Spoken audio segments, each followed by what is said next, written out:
Terrific. Well, welcome everybody, and thank you for coming to this, what probably is for some of you an unusual topic. I'm devoted to the study and collection of what we, and my apologies to those of you who live in Europe and the UK. In North America, we refer to them as auxiliary labels and not postal labels. So I'm going to be saying the word auxiliary label, and you're going to be saying, what is he talking about? But it's so ingrained in my brain that I can't not do it. I got interested in auxiliary labels when I was about 17 years old, and I got a cover. I was collecting Canada at the time, and I got a cover that was franked to the United States in the kind of 1870s that had both Canadian and U.S. stamps on it, and I couldn't figure out what was happening. And so I wrote to a man whose name you may know, since sadly deceased, but Tony Warwickevich, back in an actual handwritten letter. And I wrote to him and sent him a very black copy of my thing made on a mimeograph machine. And I never expected actually to hear from him. And I got back the most remarkable letter, his was typed, that explained so much to me about my cover, much more than I had ever imagined was there, including all of the markings and rootings and all of those things. And that was it. From that moment on, I was hooked on them. Just a little bit of an introduction. I bring you greetings from the Royal Philatelic Society of Canada, of whom I am the president, and also the Auxiliary Markings Club, of which I am the recent elected president. And more on that later on, but all of our members send their best good wishes. So, okay, let's go ahead and start. This is going to be a little bit of a different take on these. Usually I study a particular country for a while to get used to what's there, but today we're going to jump around quite a bit. And so bear with me on that. My point, I guess, is that auxiliary labels do more than just tell us about the mail. So why should we study auxiliary markings and labels? A question, no doubt, on a Friday afternoon you're asking yourself. Understanding auxiliary markings and labels help us to trace the route, a particular piece of mail as followed. I'm not going to read all of these, but just to tell you this, want to get this out. So it tells you what the issues were and what steps were taken to overcome these issues. Understanding the origins of the labels. Now, this is the important part to me. The labels tell a story. They tell a story not only about the piece of mail, or the markings do, not only about the piece of mail, but also about what was going on in the postal system at the time. So the origin of the labels and the markings tells us volumes about the challenges the Postal Service was experiencing, and I would add, at the time. Understanding the changes that took place in the creation and printing of postal label and markings allows a window into the greater world of markophily and, of course, philately from that. All right, got to have a good definition. This comes from the Most Excellent Auxiliary Markings Club website. I'll give you information on that at the end. And it says, auxiliary marking is a postal marking applied to covers by hand stamp, machine cancel, a stick-on label, manuscript markings, or by mechanical or electronic methods such as addressograph or computer, indicating that the covers were given special attention due to some special circumstance. A broad definition would include accompanying postal letters and ambulance covers in which damaged or misdirected mail has at times been delivered, and the marking placed on the cover by the institutions other than the post office, postal service, such as military, prisons, hotels, etc. So all of those things can qualify as auxiliary markings. So auxiliary markings are sometimes known as instructional markings or supplementary markings, or when dealing with the European market, postal markings. All right, so On the left is a list of the kind of things that can be considered auxiliary markings. We're not going to read this. You can go to the auxiliary markings website where it's right on the front page, and you can have a look at it. The point is the word at the bottom, and dot dot dot. There are so many different types of auxiliary markings that we don't actually try to specify them in totality, because someone is always coming up with something else. And I was speaking to somebody who's a kind of major player in this, and he said, you know, auxiliary markings are basically what you say they are. I wanted to make the point there are a lot of things they can be, but on the other side of the coin, you may have some things in your collection that no one has ever thought of before.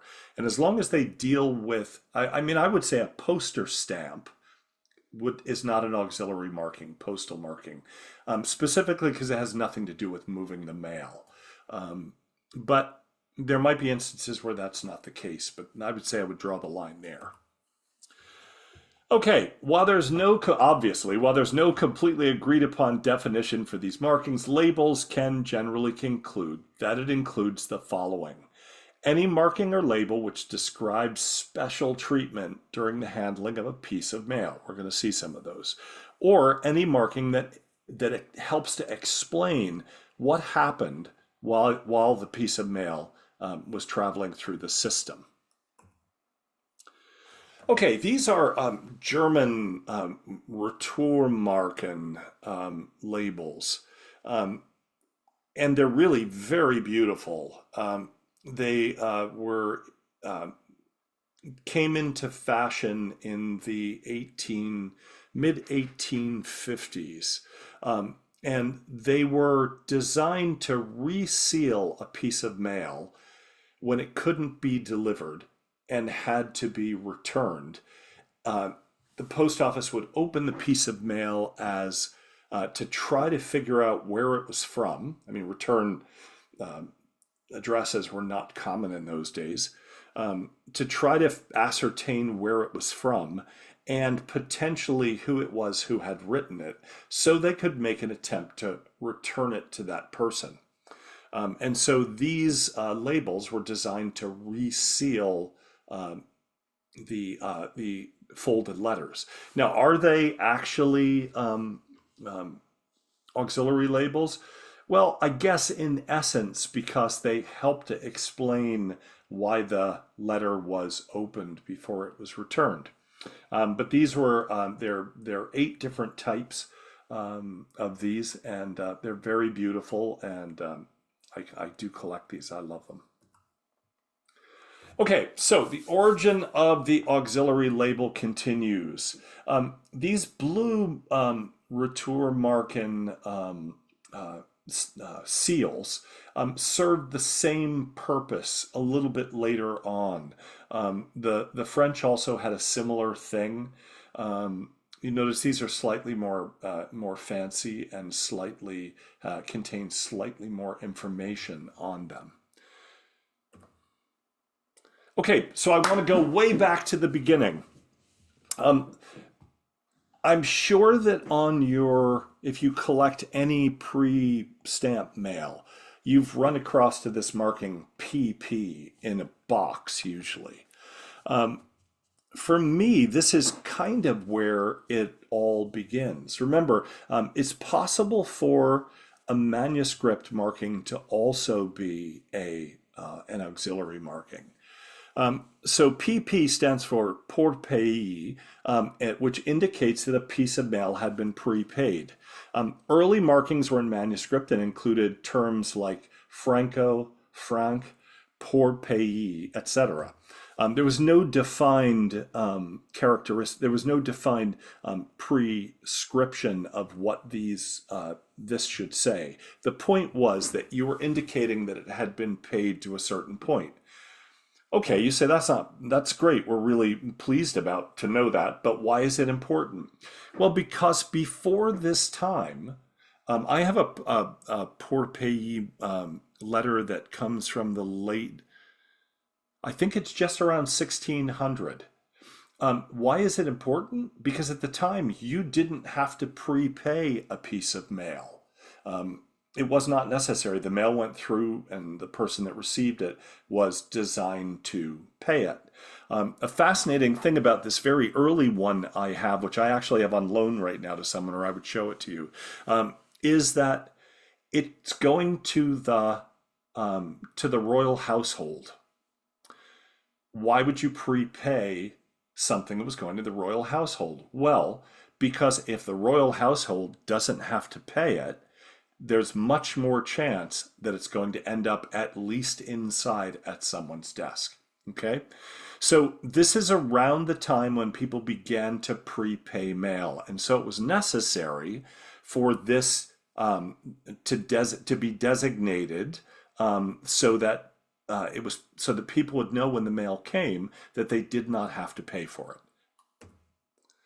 So here's an example of a manuscript marking. If you see up in the upper right, it's written on to show that it's paid. As a general rule, if the amount due is on the front cover, it means that postage is due. If the amount is on the back cover, it means that postage is paid. And so this Franco is just to remind everybody, please look on the back and make sure that we have that the appropriate amount has been paid. Here's another example in the center of manuscript marking to indicate that it's been prepaid. This one is slightly less common. Franco being the most common, Frank with just a C, and then Frank with a C and a Q, slightly more less common. Okay, and then you can see, hang on, I don't know why I put that this was a manuscript marking, sorry, didn't mean to. But you can see the Franco marking on the left in red to show that it's been paid. Now, there's a really interesting thing about this. It has been paid. What's the problem? Why is there a 6 to the right of that? Because this is actually leaving the country. And so it was only possible to pay to the borders of the country early on into the 1830s and 40s. And so this indicates that this has been paid just to the border. So we've got the PP hand stamp, port payee. We've got PF, pour frontier, which means to the frontier, and this has a special usage. And then finally, PD, pour destinaire, which means paid to the destination. So here's a generally accepted pour payee. This is an internal letter. We can tell automatically that since it's a PP, we can tell that this is staying within the country. Here's the next one, which shows that it can be one of two things. It can be paid to the border of the country, to the frontier office, or in this particular case, this appears more on letters from Belgium to England than any other country. Why? Because Belgium and England had a reciprocal agreement. Most of the mail from North America came from North America into the UK, into Britain, where it was then sent to various ports to enter Europe. And the town of Ostend, which is right on the North Sea in northwest Belgium, was the entry point for most mail that into Europe, for most mail that came from North America or South America, even for that matter, into Northern Europe. So there were constant pack boats that went back and forth between Ostend and Dover. And so the Belgians and the English decided on this special prepayment, which would allow for payment between the two countries. Revolutionary at the time. And then last of all, this one is paid to the destination, which why is this important? Well, because prior to the governance of the UPU, there was no way individual for individual countries to collect the money that was due to them when a piece of mail was prepaid in a country to be transported into theirs. And so countries created these wonderful, kind of agreements between each other prior to the UPU or GPU at that point. Okay, so this one is going from Belgium into Holland or the Netherlands where it's prepaid. Okay, so there are three things there that show us, well, four if we count the manuscripts, that show us how the transmission of mail and the prepayment of it was affected over the course of, say, 150 years. There are more Virtual Stampex talks coming to YouTube. Subscribe to our channel now so you don't miss out. Okay, what did the GPU, General Postal Union, or UPU, have to do with returned mail? Well, if you think about it, this is an international organization designed to govern the transmission of letters between countries. If I mailed you something from Ontario to Britain, and it got there, and there was a problem with it, the most likely, if it was returned, the only thing that was going to be stamped on it was returned. Well, if I just spent half a week's salary to send a letter to my Uncle Frank in London, I would be pretty angry when it came back that I didn't understand what the problem was and why it had been returned. So the GPU at this point, started to get involved in the way that mail was returned because mail had become an international business on a very big scale. So the subject of postal return labels didn't even appear in their discussions until 1871, when they issued a directive that mentioned that all returned letters should be opened to discern the name of the sender. So we saw a couple of those labels early on.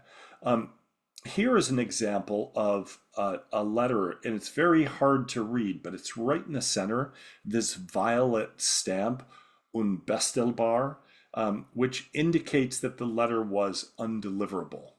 Of course, to return it, you had to be able to find out who the person was that sent it, or as a very minimum, what their name was and what city they came from if there was no address.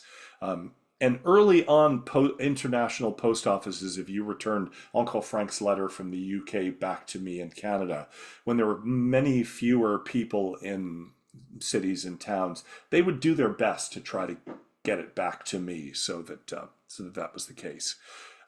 So this is the first. So the point is, the UPU started to put in place directives for why mail had been returned. This one just is undeliverable. Prior to this, if I couldn't deliver my letter to the UK, it would have gone into a stack of letters which would have been sent to the dead letter office, where it would have been open to see if there was anything inside of it that was of value. And then other than that, they would have waited 6 months, and if I didn't come and pick it up, it would have been destroyed. Okay, late 1870s, the specific reason, the UPU says the specific reason must be clearly stated and indicated by a label, okay? Now, the problem is they didn't really say what had to go on the label.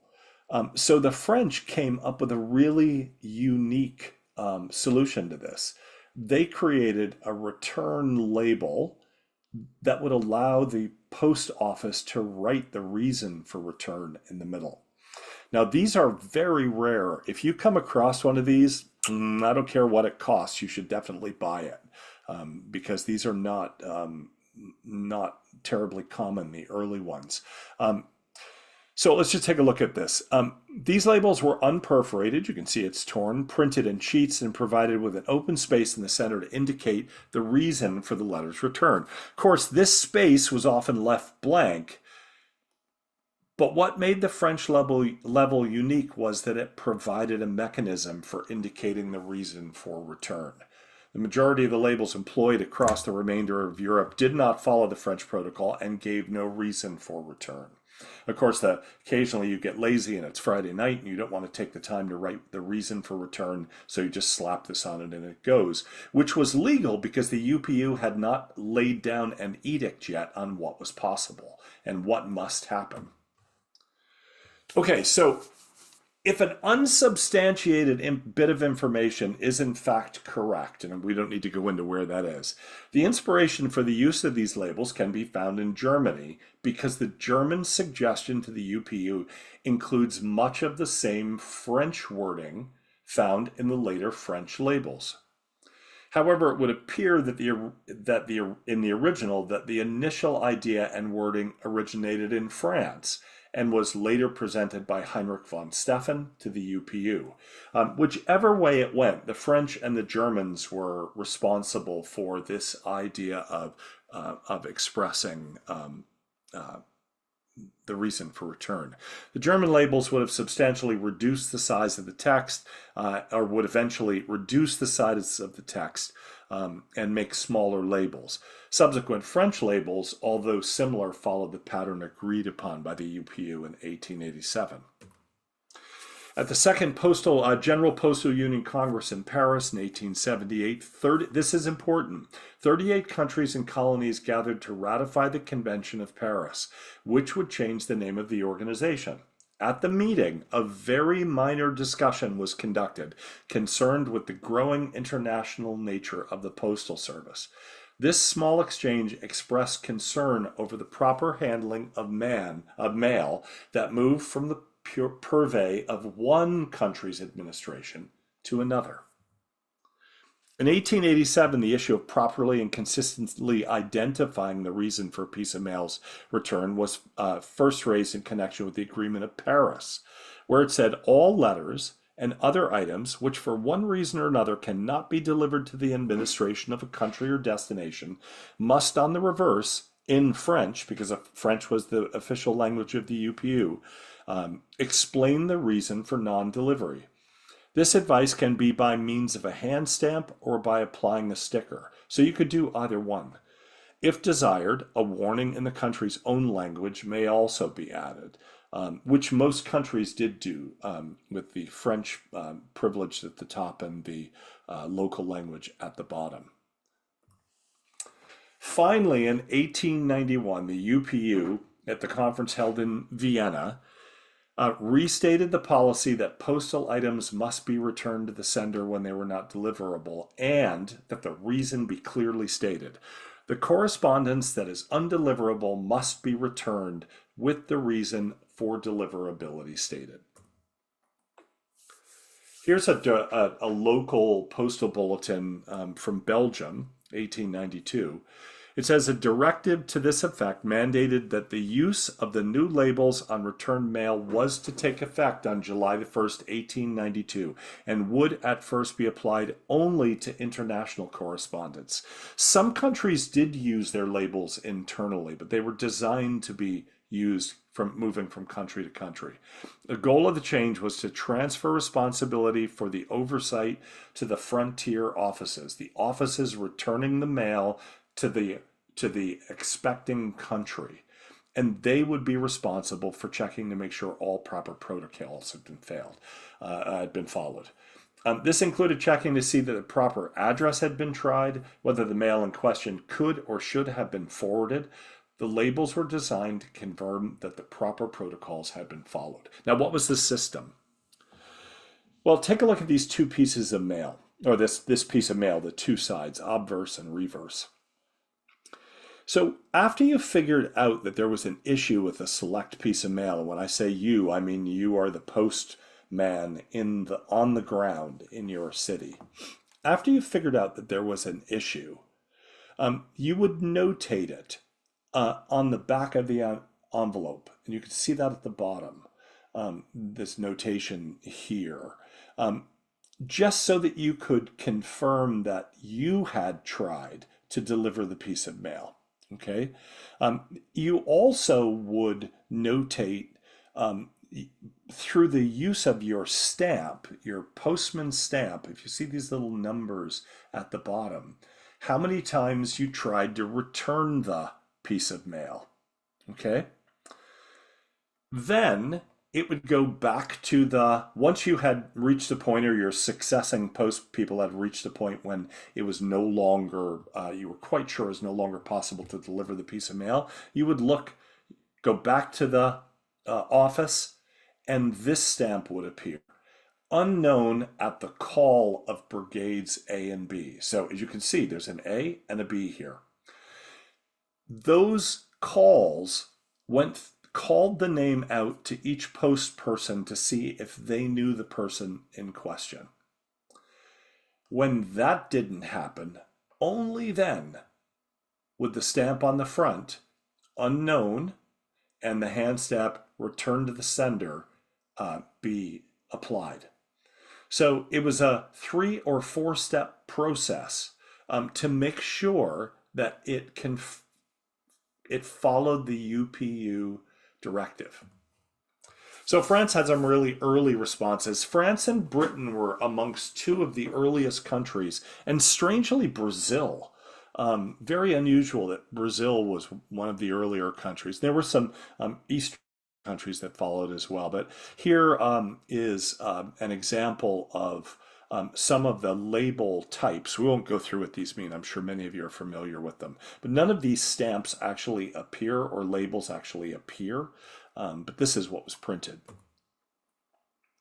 In 1885, a new set of labels was printed, and they were black.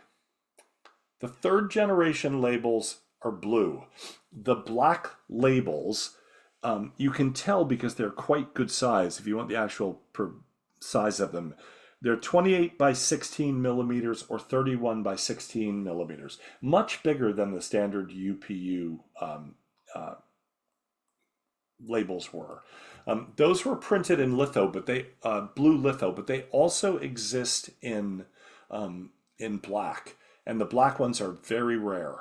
Don't fall into the trap of thinking, oh, this is a black one, so it must be rare. If it's perforated, it's not.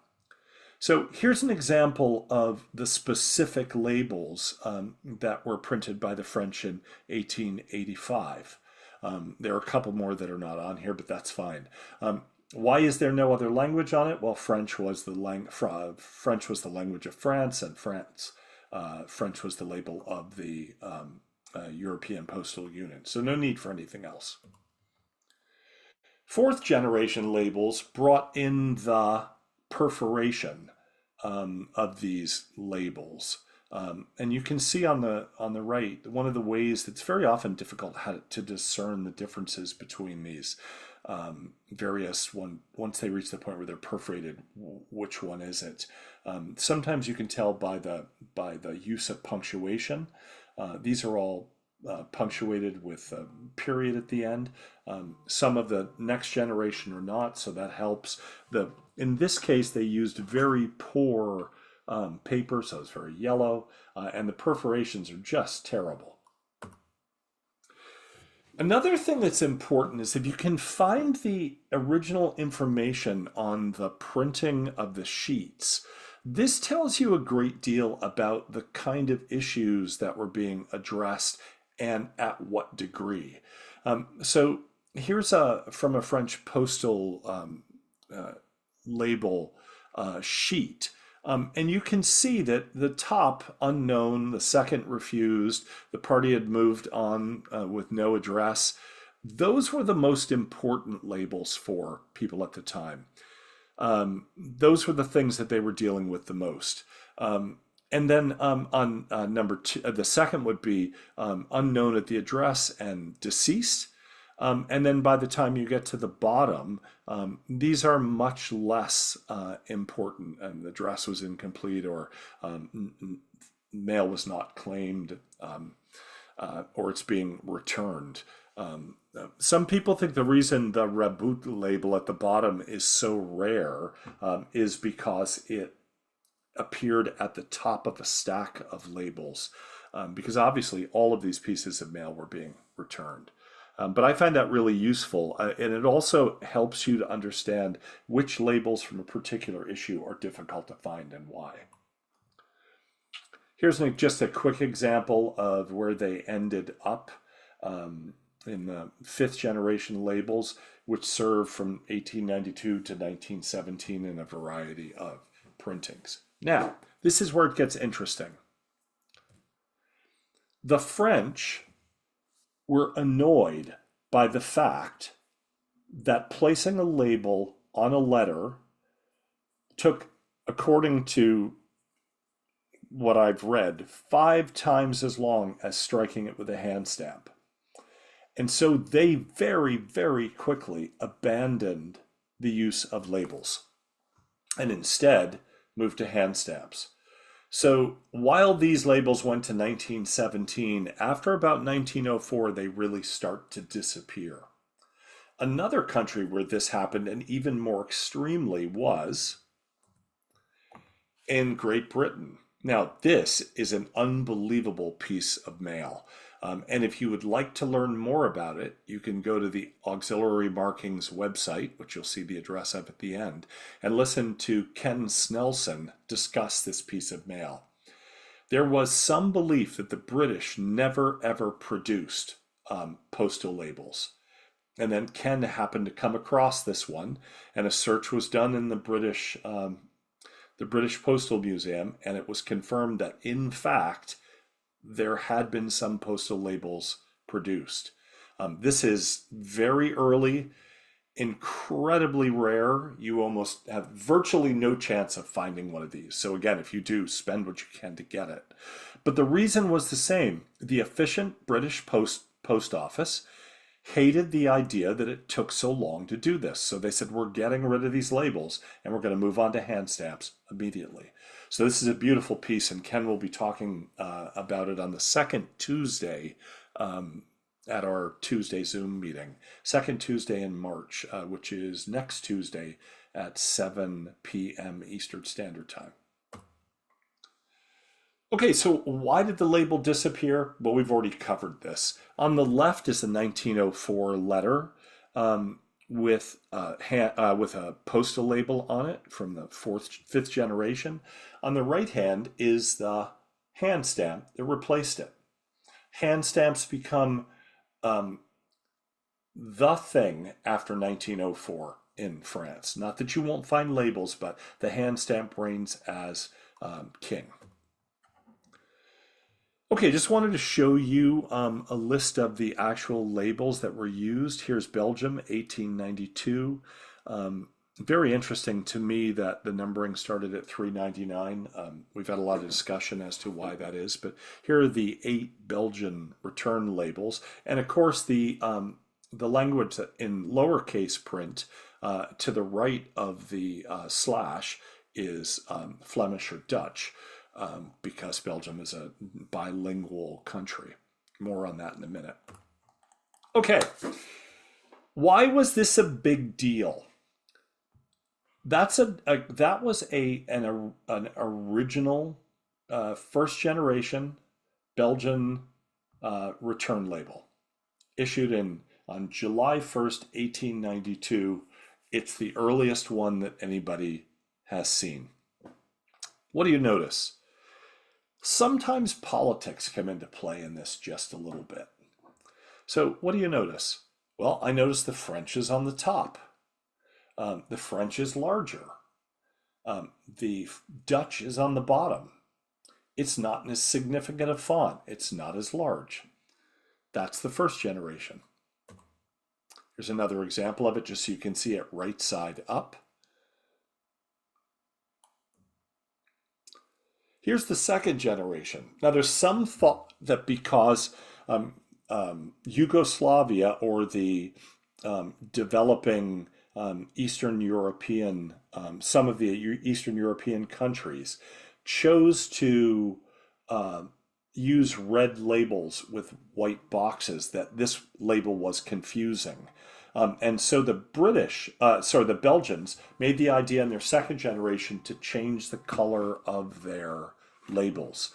The other country that did this quite a bit is Hungary and Switzerland. Most countries have been pretty consistent in the use of the colors they adopted. So we look here. French on the top, Flemish on the bottom. French significant, Flemish, Dutch slightly insignificant. Here's a third generation label from 1901, 19 years after, or 9 years after the original ones were issued. Same problem occurs again. You can understand in a country that's evenly divided, where the north speaks Flemish or Dutch, and the southern area speaks French, the official language of the country is French, that there would be some antagonism over this. So they came up with a new idea. In 1910, they would put the labels side by side. The problem was the French label was on the left. It was still the label that people saw first, or so the argument went. And so politically, people were not particularly happy about this. Understand that not until after World War I, when the recognition of the devastation that Belgium had suffered and all of the social changes that went into place took place, was Dutch even recognized as the equal of French. And so this is a symptom of a growing dissatisfaction with the representation of Flemish-speaking people in the country. At the end of World War I, everyone had suffered, and the belief was that, correctly so, that we needed to find a way to deal with this. It took them a while to come up with it, but here's what they came up with. And I think it's brilliant.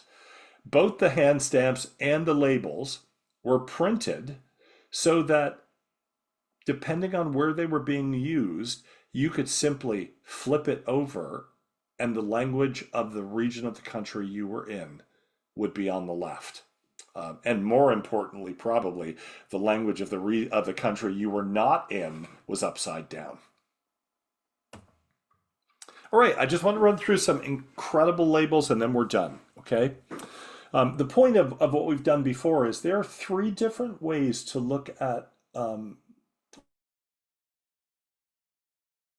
which teach us much more than just this is a label from 1892. Okay, this is a very rare Spanish routing label on a letter to Cadiz from 1856. You almost never find these in use. So just to give you some ideas of some things you can look for, it's a beautiful, beautiful marking, or beautiful label. Here's a letter from Palestine going to Italy that was rejected by the censors. Now, censor mail is, of course, a fascinating topic throughout World War II, and then the area following that, or the time following that period, when there was displeasure between various countries and political systems that they thought were oppositional. This label is actually quite unusual and rare, but what's more rare is the fact that at the top it says the label was written in German, which, given the period, was not particularly well received, and so it was returned. Here's an Algerian letter from 1916, which uses a French refused label. And what's interesting about it is the 6-sided hand stamp at the top, which tells us that it is going to be, the one on the left tells us that it's going to be routed via a particular country, and that's actually, or a particular town, and that's very unusual at the time. But all French colonies used French labels, and that's another way that you can collect early French labels. Some people like to collect parcel post labels. It's a little difficult in Belgium because parcel post stamps actually, it's a separate department. Parcel post, I guess, as it is in, if you think about UPS or those things in North America, parcel post is a separate institution. And so this is a very unusual one because this one was sent without a Belgian railway stamp or parcel post stamp on it. So collecting parcel post labels, France has some of the most spectacularly beautiful parcel post labels. Okay. Here's an example of a baggage tag which has several things on it. First of all, Express is printed on it, but we also have an airmail label and the AO label. AO labels are actually quite rare on any sort of tag, and so this is quite a special thing. A letter from Madagascar to Algeria, censored, but also with a customs label on it. Some collectors collect customs labels, and as you can imagine, customs labels from the turn of the 20th century can be spectacularly beautiful. And it is possible to be able to mount a really beautiful collection and show the development of the use of customs labels. Some of the harder countries to find labels for are Czechoslovakia, Hungary, Romania, countries in Eastern Europe where the amount of mail coming from outside, international mail into the country, was not as great. I mean, this is I thought this was a great score, and it's from 1947. The labels, the countries that are easy to find in that area are countries like Yugoslavia, Austria. Obviously, Austria would be one, but in terms of the Eastern European or Central and Eastern European, Yugoslavia is very well represented, completely understudied in terms of labels. But countries like Czechoslovakia, countries like our next one, which is difficult to see, like Hungary, there just wasn't the level of mail coming into those countries. So when you find a return label from one of these countries, you'll notice it's more expensive, and you'll also notice that it is they're much rarer.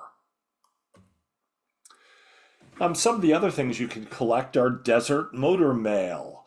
This is a spectacular sheet from Egypt that was used on the Basra to Haifa cross-desert motor service. And so these labels could be purchased and applied as a way of indicating that this was going on this specific trip from Iraq to the port of Haifa in what I would then have been Palestine. It's hard to find these on letters, very difficult. This is one of my favorite auxiliary label markings. At first I thought these were reimbursement, COD red triangles, which we're all used to. It turns out they have a very specific usage. They were used in St. Petersburg, Russia for about 2 years. The Russians prided themselves on a very, very well-run postal system. And so when something was misdirected within the city of St. Petersburg, it had this red tissue paper triangle put on it so that when it was returned, it would immediately be visible to the people who were sorting the mail. And they would know that there had been an issue, and it would be able to be accounted for and then directed to the right area. They only occur in St. Petersburg, and they're also quite rare and not particularly easy to find. This is my current favorite marking. This is from Vietnam during the French occupation, Indochina. this service Accelerate is a really fascinating service. I'm writing an article about it right now for the Auxiliary Markings Journal. It only existed for about, I would say, about 7 or 8 years. And it was because the people that lived in the north of Vietnam were at a disadvantage. Because they lived in a much more it wasn't, there weren't large cities. They lived in small communities that were very densely filled with vegetation. The roads were not particularly good, and there was no rail connection between the northern cities and the southern cities at this point. So you could purchase this for 5 centimes, and your mail would be delivered by automobile to the closest large city that either had an airport or a rail connection. And so it's a really fascinating. There was a rail into China and into Japan, just not from the north of south. And so this was the way that was accounted for, to not penalize people who lived in the north and make mail, which of course was the the lifeblood connection, possible for them in at least a manageable way. There are 3 different colors of this. There's a red one, a green one, and a blue one. The blue one is the last one, and it's the rarest. Okay, 2 brag pieces. This is the earliest known label from Brazil. It was mailed and applied within 2 weeks of the label being released. And I could not believe it when I came across this piece. It's just incredible. I have nothing else in my collection that is as close to the date of release of the label. And it's a beautiful piece. This, for me, unless you're talking about Britain, is the rarest of the rare. This is a Finnish return label. There are only 2 known anywhere in the world, and it is a spectacular piece, and I just am so proud to own it. That concludes the formal part of today's program. Let me give you a short commercial, and then we'll get questions. If you do not belong to the Auxiliary Markings Club and you do like auxiliary markings, you should. The address is postal-markings.org. We've just published our first anthology. It's a beautiful book, downloadable PDF, although we can print it for you if you get in touch with us in the next couple of weeks. And it's 16 articles on the topic from some of the leading writers from all over the world. The Auxiliary Markings Club is not an American-centric organization. We're working really hard to reach out and include information from all over the world. So have a look. If you join, you get our remarkable Auxiliary Markings newsletter, which is award-winning and published 4 times a year. Unbelievable information in it. And you don't have to be a member, but please do think about joining us. I know it's late for those of you in Britain and in Europe, but they're 7 p.m. on the second Tuesday of each month, and you can see who the presenters will be. You can also find that on the website. It's at the top. Are there any modern day labels which have been popular to collect? In the U.S., it's not a label, but in the U.S., the pointing finger labels of return to sender. Americans collect those with a passion I have not ever seen related to auxiliary marking. So yeah, I think it depends on the country. If things aren't available, nobody gets really excited about them. So different countries collect different things. Official seals on labels in Mexico are a huge collecting area. So I think it goes country by country. Glad. Okay, I'm just stepping up for 1 minute to grab a book. I hope if you're collecting Switzerland that you know Doug Muir's unbelievable book, Return to Sender. It is the Bible and the guide to not only Switzerland, but how to do this correctly. And every time I pick that book up, I'm so humbled and feel so less than because he has so much detail in it. So if you don't have a copy of that, you definitely should get one. Perfect. And then one last question that we've got is, what are your views of modern day pen cancels? You know, the pen cancel is, to me, just a further example of manuscript cancels. The problem with a manuscript cancel is or a pen cancel is you can't really tell much from it.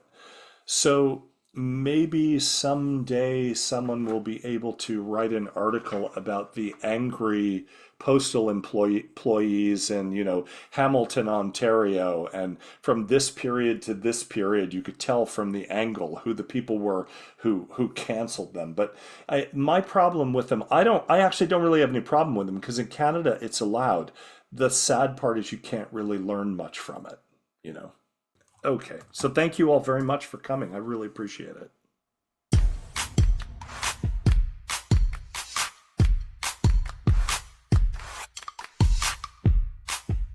We hope to see you at our next Stampex show, at Virtual Stampex or in person in London.